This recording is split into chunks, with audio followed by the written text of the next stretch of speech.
Nice. 1-1. 1-1. Yes, fine.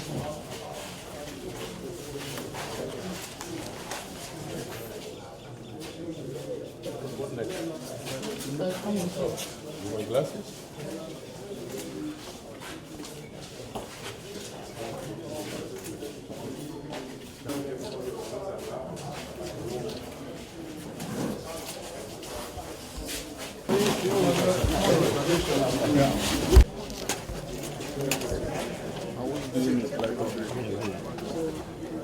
Okay.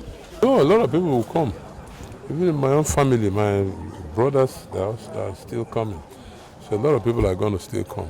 All right. Do you feel safe? And of course, the voters. Do you think the voters feel safe to come out and vote? Because that could be the reason why. Yeah, at first they were feeling threatened by the unusual, security movement, presence of armored personnel carriers and so on, moving everywhere. Number of soldiers. I've never seen such number of soldiers and policemen before in our vicinity. So, but we've tried to reassure them that they're here for their own protection.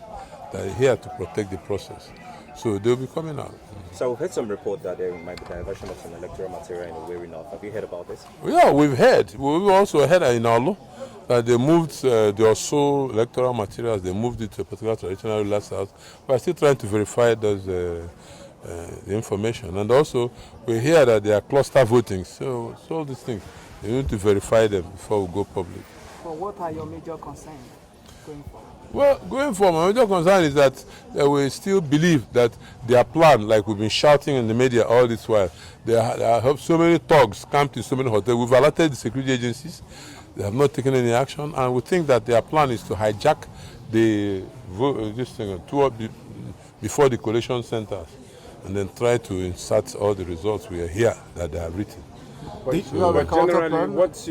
Generally, what's your impression about the conduct of INEC and what's going on so far about the election? Well, INEC, they are doing very well so far. You see, INEC will be planning their own. The bandits will be planning their own. So let's see how it works. Do you have confidence in INEC? I mean, a lot of people have, vented their anger about the outcome of the presidential election and, of course, the governorship election. Do you have confidence in INEC? Do you think INEC could redeem itself with this election? I mean, I'm waiting to see. So I believe that is the right thing to do. If I was the INEC chairman, I would like to redeem myself with this election. Okay. Yeah. Thank you so much. You're welcome. All right. Thank you so much.